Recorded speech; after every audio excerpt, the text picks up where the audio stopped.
Dior isn't just a couture house. It's an empire, a cultural code, a force that has shaped fashion's very DNA since 1947. The first runway wasn't just a presentation, it was a statement.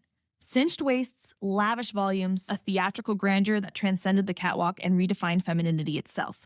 Dior was never just about clothes, it was about vision. Fast forward to 2025, and the house remains undisputed in its reign over the luxury world. From haute couture crafted with razor-sharp precision to fragrances so iconic they've become generational markers. From streetwear collaborations that keep the brand in constant motion to pop culture ambassadors turning Dior into a language of influence. And at the heart of it all, a digital storytelling strategy finely tuned to captivate Gen Z, making Dior feel both timeless and urgently modern. But no empire stands without its battles. Dior has faced its share of crises, from Galliano's very public downfall to plagiarism scandals that threatened its pristine image. Yet, each time, it has emerged stronger, evolving without ever losing the essence of what makes it Dior. Under Maria Grazia Chiuri's direction, the house has embraced a socially conscious narrative, fusing couture with a message that echoes beyond the runway. This season, the Autumn-Winter 2025 show stands as a perfect mirror of Dior's duality: tradition and transformation, heritage and disruption. Chart-topping sales, international expansion, global dominance. Dior isn't just surviving in the modern era. It's dictating its rhythm. This is what makes Dior an anomaly in the world of luxury. Hyper-connected yet untouchable. Deeply rooted yet constantly reinventing itself. Nearly 8 decades after rewriting the rules of fashion, the house remains the one setting the agenda. The only question left to ask, what's next? Let's take a deep dive. Cappuccino, egg, sharp minds, brewed hot, sure bra. No sugar, no filter. Sip, think, repeat, repeat.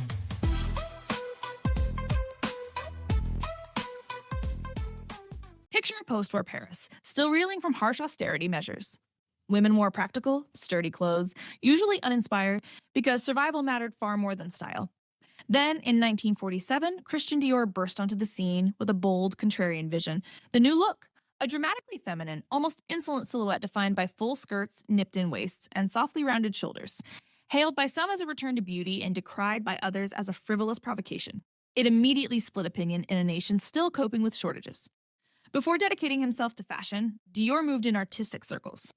He once dreamed of becoming an architect, later became an art dealer, so he spent more time in museums than in couture workshops.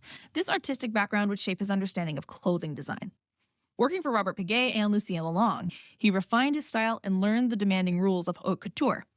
In February 1947, he unveiled his debut collection and caused an uproar. Everyone talked about La Ligne Courroux, soon nicknamed the new look by famed editor Carmel Snow. Gone was the wartime gloom. The bar jacket, tightly cinched, boldly flared, softly curved at the shoulders, combined with a wide corolla skirt, was nothing short of scandalous. For a country just emerging from rationing, that much fabric felt like heresy. Yet it became a marketing triumph. People were outraged, enthralled, or both, but everyone was talking about it. This first collection's ultimate emblem, the bar suit, was conceived like a sculpted work of art.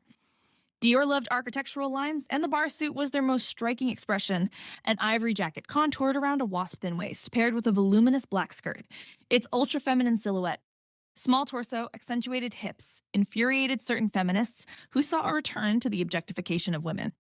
Yet American buyers rushed to Paris to acquire this new French fantasy, bringing in a wave of much-needed foreign currency.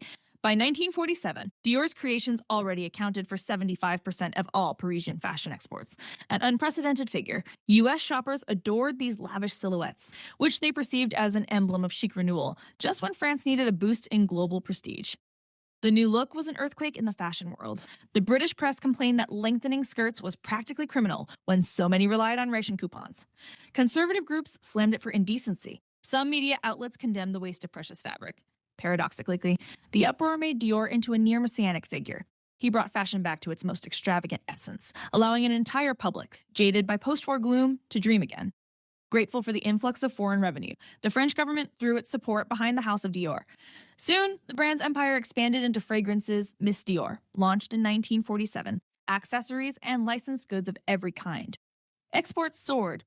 Workshops ran at full capacity to meet international demand. The celebration proved brief. In 1957, Christian Dior died suddenly at just 52, leaving behind a thriving empire at its zenith. The pressing question, who could possibly carry the torch of the new look? It fell to a 21-year-old prodigy named Yves Saint Laurent, who would seize the creative reins. Few realized it at the time, but he would extend Dior's legacy with a modern, sometimes subversive twist.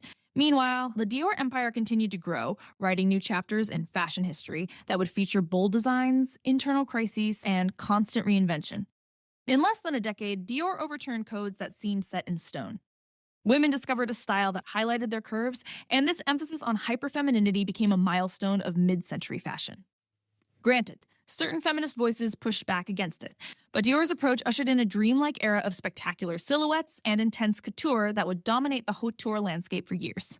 Looking back, we can see the cultural and economic impact of the new look was about more than just new garments. It was a paradigm shift, reintroducing a celebratory, triumphant, almost unapologetic spirit to fashion. That legacy endures each season and each runway show, standing as one of the cornerstones of French luxury. Its meteoric rise in post-war Europe was fueled by both inventive genius and sheer audacity. From 1947 to 1957, Dior did more than merely reshape women's clothing. It catapulted France to the vanguard of creative design, transformed fashion into a social phenomenon, and built a veritable luxury empire. Sometimes, just a single decade can leave an indelible mark on history.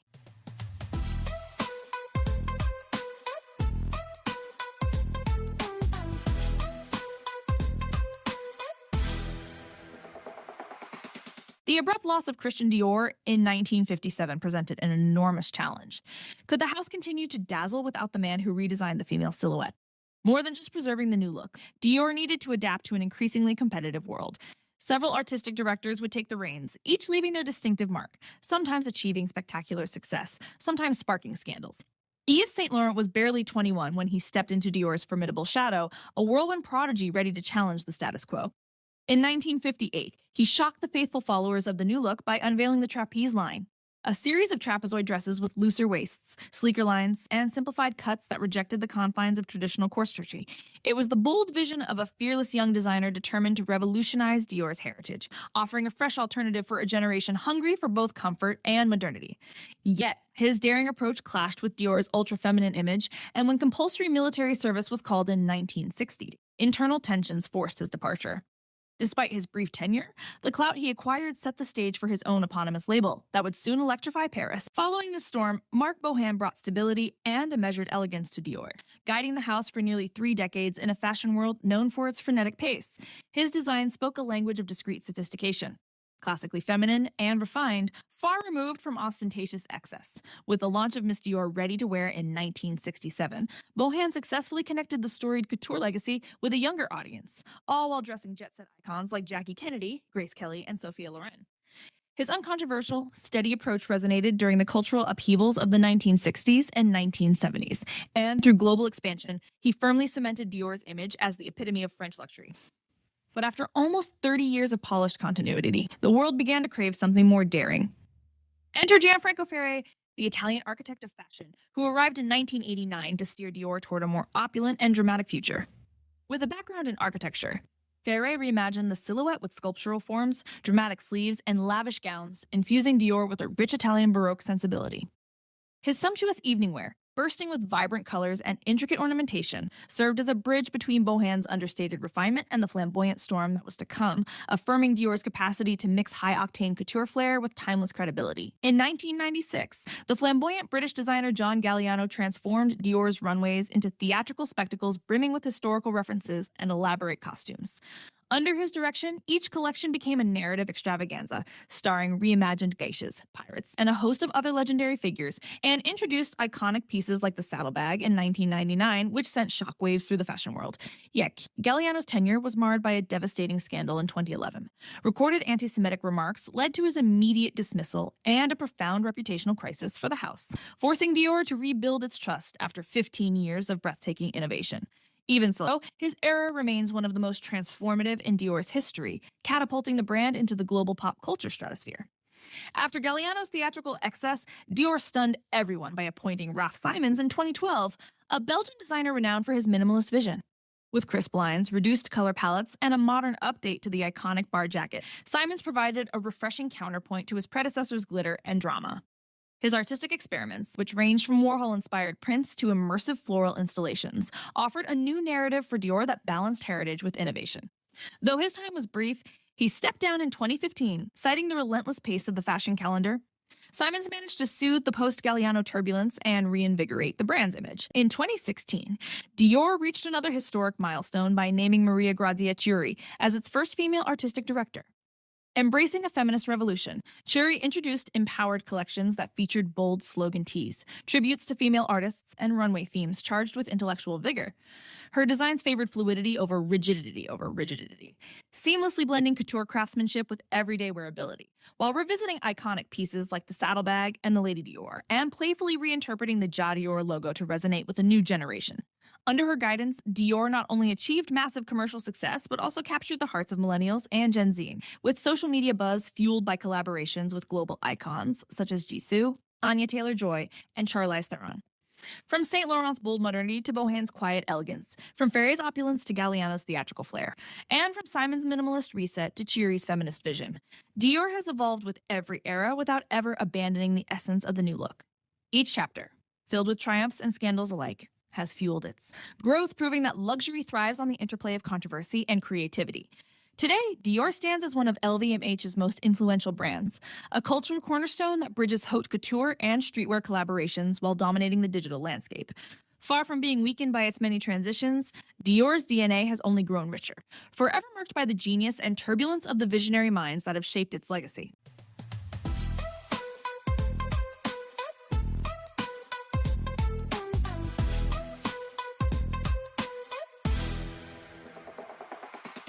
Though synonymous with impeccable style, Dior has not dodged its share of scandals.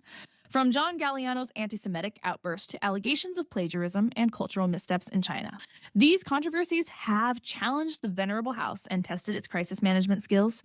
In 2011, Dior's creative heavyweight, John Galliano, whose tenure began in 1996, experienced a catastrophic fall from grace. Caught on video while intoxicated, Galliano was seen spewing anti-Semitic insults in a Parisian bar, an incident that sent shockwaves through the discreet realm of high fashion.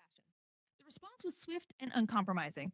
Dior dismissed him within days, issuing a strong condemnation of his remarks. The scandal exploded in the media, compounded by public expressions of disgust from Miss Dior ambassador Natalie Portman and extensive global press coverage that questioned how such hateful speech could emerge from a brand celebrated for its French elegance and cosmopolitan flair. In the aftermath, Galliano faced trial, was found guilty, and penalized, while Dior scrambled to reassure its stunned clientele. Despite this debacle, the house reaffirmed its core values, drawing on its storied heritage and the enduring goodwill of its consumers. The controversy did not end there. In 2018, Dior was accused of replicating a traditional Romanian motif for a high-priced jacket, a pre-fall 2017 design that bore an uncanny resemblance to embroidery. From the Bahor region, this resemblance, combined with the absence of any acknowledgement of local artisans, ignited a spark of outrage. Local media, designers, and even a brand named Bihor Couture protested by promoting authentic, accessible pieces. Dior's response was notably muted, offering only minimal statements about celebrating craftsmanship, which fueled a broader debate over the fine line between homage and cultural exploitation. While the controversy had little impact on Dior's global sales, it underscored the brand's vulnerability to accusations of cultural appropriation, an issue under increasing scrutiny in the world of fashion. The challenges continued in one of the most critical markets for luxury, China, where Dior faced a series of PR crises between 2021 and 2022 that revealed just how high the stakes can be. In 2021, a campaign by artist Chen Man featured an Asian model with a dark, brooding look that many perceived as a distorted, unflattering caricature. The image sparked immediate outrage on Weibo, with state media joining in the chorus of accusations of racism. Although Dior quickly removed the image and issued an apology, the viral #boycottdior had already taken hold.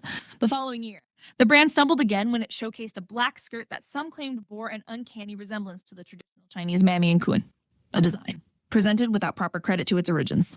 Public uproar over what was seen as a blatant disregard for cultural heritage led to widespread calls for a boycott. Dior's belated apologies in this instance did little to quell the fury, igniting a broader debate about the arrogance of Western brands. In response, the house doubled down on its cultural respect initiatives, striving to prove that it values China as more than a mere cash machine. All these scandals converge on one pressing question: how far can a luxury house go without undermining its image? Dior's massive global recognition and historic cachet, embodied in the spirit of Christian Dior and the timeless allure of the new look, allow it to rebound from each upheaval. A polished crisis playbook featuring rapid responses and public apologies, coupled with the enduring quality and fantasy of its offerings, helps overshadow these controversies by shifting the focus to new ambassadors and high-profile collections. In an industry where excellence must align with ethics and cultural sensitivity, these incidents serve as a stark reminder that even fashion titans must carefully weigh every visual and every statement. Despite the echoes of the Galliano episode and the dispute, Dior remains unbowed, continually upholding the lofty standards of its reputation while its rich DNA absorbs yet another layer of complexity.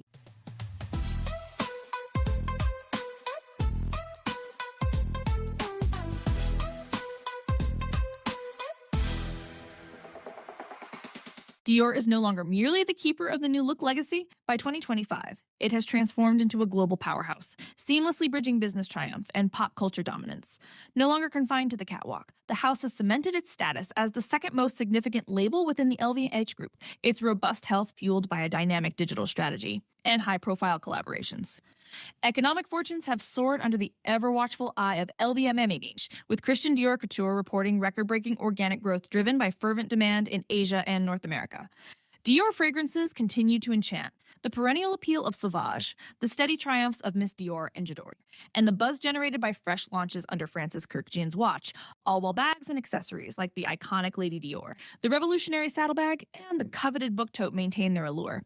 Meanwhile, Dior Men, guided by Kim Jones, effortlessly marries traditional tailoring with urban edge, reinforcing the brand's expansive global footprint. Flagship boutiques now shine on prestigious avenues from Paris to Shanghai, and traveling exhibitions like Christian Dior, designer of dreams, captivate international audiences, further bolstering its cultural cachet. Embracing the digital age with remarkable finesse, Dior has evolved into a bona fide social media star. Its polished storytelling unfolds on Instagram, where millions admire runway slideshows, behind-the-scenes peeks, and intimate allier presentations that seamlessly merge history with modernity. And on TikTok, where makeup tutorials, collection previews, and live-stream shows captivate a Gen Z audience with immediacy and charm. Every Dior runway, broadcast live around the globe, not only sparks instant sales spikes for limited edition pieces, but also solidifies the brand's ability to engage its community through innovative challenges and augmented reality filters. Even in moments of crisis, whether stemming from external controversies or internal missteps, Dior's rapid-fire, sincere digital responses underscore its commitment to transparency and connection. On the pop culture front, Dior has conquered new territories with its golden ambassadors. Jisoo from Blackpink, often hailed as Human Dior, ignites fervor among K-pop enthusiasts, while Anya Taylor-Joy's modern Hollywood glam keeps Western media riveted. And Charlize Theron's enduring partnership with J'adore. The brand's influence even resonates in the music industry, thanks in part to Pop Smoke's viral rap anthem Dior and the seamless integration of high fashion, with streetwear and Dior Men collections that merge tailored sophistication with edgy urban appeal. The symbiosis of luxury and street culture is further exemplified by explosive collaborations such as the Dior X Air Jordan project in 2020, which saw a mind-blowing 5 million requests for a mere 13,000 pairs and set new standards for hype in the fashion world. Subsequent partnerships, including a Travis Scott capsule and ventures into art, sculpture, and lifestyle with contemporary creators like Daniel Arsham and KWS, have blurred the lines between haute couture and urban culture, reshaping Dior's very DNA. In the end, Dior's brilliance lies in its ability to strike a perfect balance between the time-honored elegance of haute couture and the cutting-edge allure of modernity. Its dual strategy, anchored in a rich heritage while fearlessly embracing innovation, ensures that demand for its perfumes, cult bags, and sophisticated men's collections remains unyielding. In every meticulously staged event, every digital post that ignites global conversation, and every collaboration that captures the zeitgeist, Dior redefines what luxury means today, ever evolving yet eternally iconic.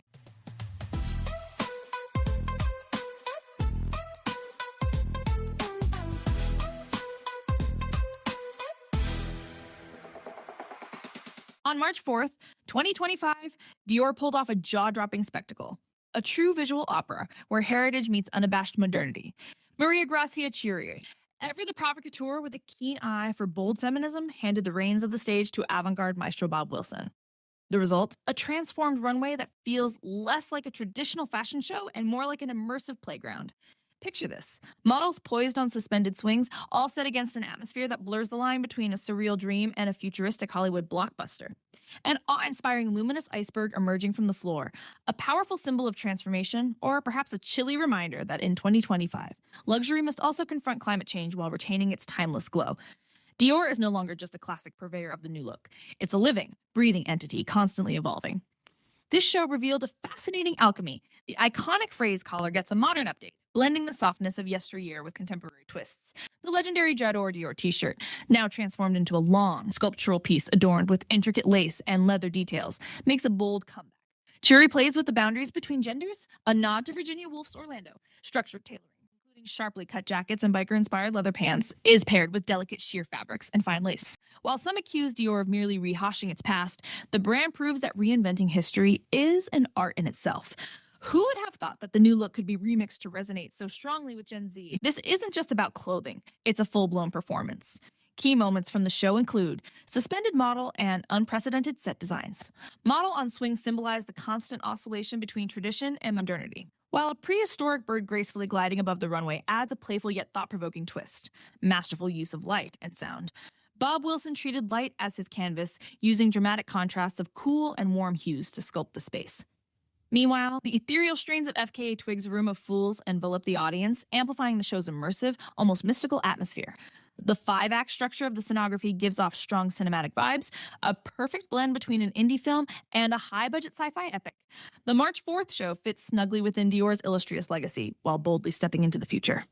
Chiuri's approach, a deft balance between paying homage to the heritage and injecting innovative, daring elements, encapsulates the very essence of Dior today. An ever-reinventing identity, Dior has never shied away from exploring uncharted territory, whether it's digital storytelling, streetwear collaborations, or hyper-connected marketing strategies aimed at a global audience. Mixed reactions, yet overwhelming acclaim. Critics lauded the show's audacity and theatricality, even as some purists longed for a more understated presentation. The social media buzz, fueled by celebrities like Jisoo and Natalie Portman, confirmed that Dior continues to strike a nerve with both fashion connoisseurs and digital natives alike.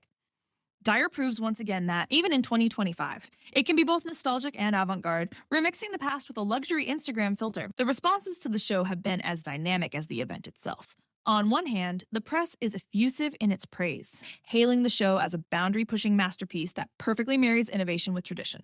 On the other hand, a few critics argue that the theatricality borders on excess, perhaps detracting from the authenticity of the couture.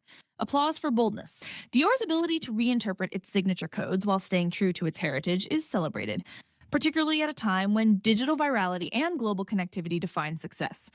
Criticism of over-the-top spectacle. Some purists miss the days when a fashion show was a more straightforward display of craftsmanship rather than a full-blown production. Who would have thought that luxury could serve as a playground for special effects worthy of a sci-fi blockbuster? The Fall-Winter 2025 show is much more than a mere clothing presentation. It's an immersive dive into the soul of a house that has continuously reinvented itself since 1947.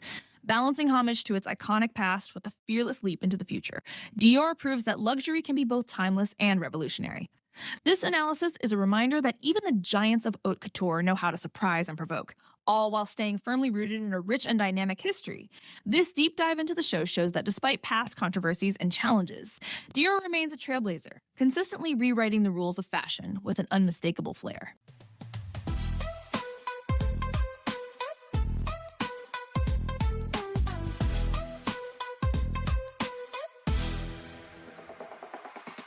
Dior never stopped reinventing the dream. From the sculptural grace of the new look to Maria Grazia Chiuri's socially aware sensibility, from Galliano's flamboyant shows to Raf Simons' minimalist precision, the house has adapted to every decade without ever losing its identity. Today, it sits atop the global luxury hierarchy, seamlessly merging couture heritage, digital prowess, and pop cultural resonance. Dior is a perpetual balancing act of tradition and provocation, elegance and boldness, master craftsmanship, and headline-grabbing marketing. In 2025, its influence extends far beyond the runway, infusing music, social media, street style, and Hollywood red carpets with its unmistakable aura. It stands as proof that a brand founded in 1947 can still shatter expectations in an era ruled by constant connectivity, from iconic fragrances to must-have handbags and groundbreaking streetwear collaborations. If you enjoyed this deep dive and want to learn more about Dior and the inside stories of other iconic maisons, subscribe to Cappuccino and Croissant. Each new episode offers a witty, in-depth exploration of pop culture and high fashion, complete with exclusive insights and behind-the-scenes revelations. Leave a rating and a comment. Your feedback helps shape future content and lets other listeners discover the podcast. Turn on notifications to be the first to know when a fresh episode drops, whether it's a runway recap, a trend breakdown, or a juicy brand anecdote. And visit my website where you can explore my books, including Red Flags and Love Songs, a foray into the roller coaster world of K-pop, plus an exclusive merch line that captures the spirit of my podcast and writing. Your support matters. Every like, share, and subscription helps me bring you more incisive, captivating analyses of fashion and pop culture.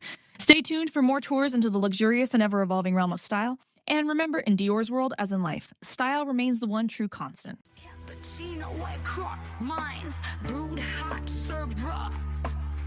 No sugar, no filter, sip, think, repeat.